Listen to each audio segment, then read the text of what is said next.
Salam sejahtera.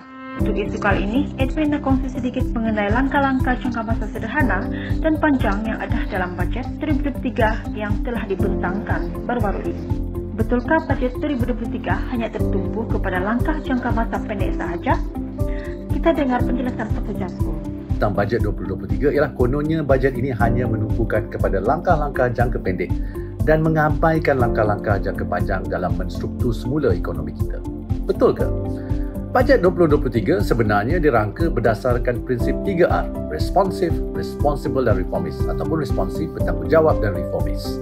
Kita perlu responsif kepada keperluan jangka pendek rakyat, tetapi kita perlu juga bertanggungjawab dalam memastikan langkah-langkah yang diambil tidak memberi impak negatif kepada generasi yang akan datang.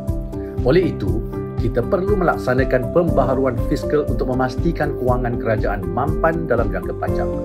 Reformist pula merujuk kepada usaha untuk menstruktur semula ekonomi agar mampu mendepani sebarang krisis yang mendatang.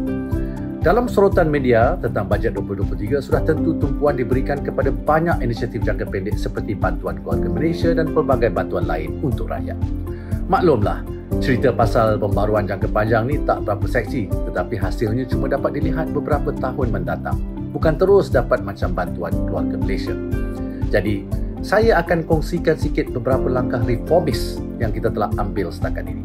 Usaha-usaha reformis ini sebenarnya dah berjalan dalam setiap bajet yang saya bentangkan sejak 2020. Pertama, pengenalan Akta Tanggungjawab Fiskal atau FRA yang akan meningkatkan ketelusan dan accountability pengurusan fiskal negara.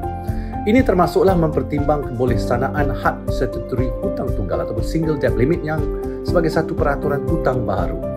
Pelbagai sesi libat urus telah diadakan semenjak usaha ini diumumkan semasa bajet 2021 dan 2022 untuk memastikan penggubalan FRA yang komprehensif dan memenuhi matlamat membina semula daya tahan fiskal negara dalam menghadapi sebarang cabaran mendatang. Kedua, perluasan skop dan manfaat keselamatan sosial, terutamanya bagi mereka yang bekerja sendiri atau di dalam sektor tidak formal.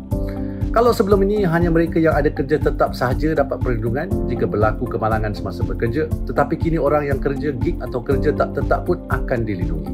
Sebagai contoh, dalam bajet 2023, kerajaan akan meneruskan skim keselamatan sosial pekerjaan sendiri ataupun SKSPS per keso dan akan menanggung 80% daripada nilai caruman tersebut. Ini bermakna orang bekerja sendiri seperti penghantar makanan, petani, nelayan, penggiat seni dan penjajah hanya membayar 20% sahaja.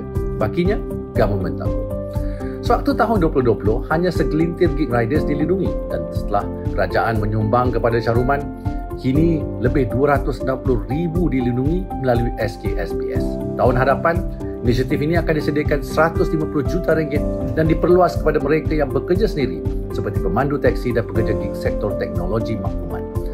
Dalam bajet 2021 pula, kerajaan telah menyediakan 24 juta ringgit bagi caruman penuh di bawah skim bencana pekerjaan perkeso untuk manfaat 100,000 pekerja daripada pelbagai kumpulan.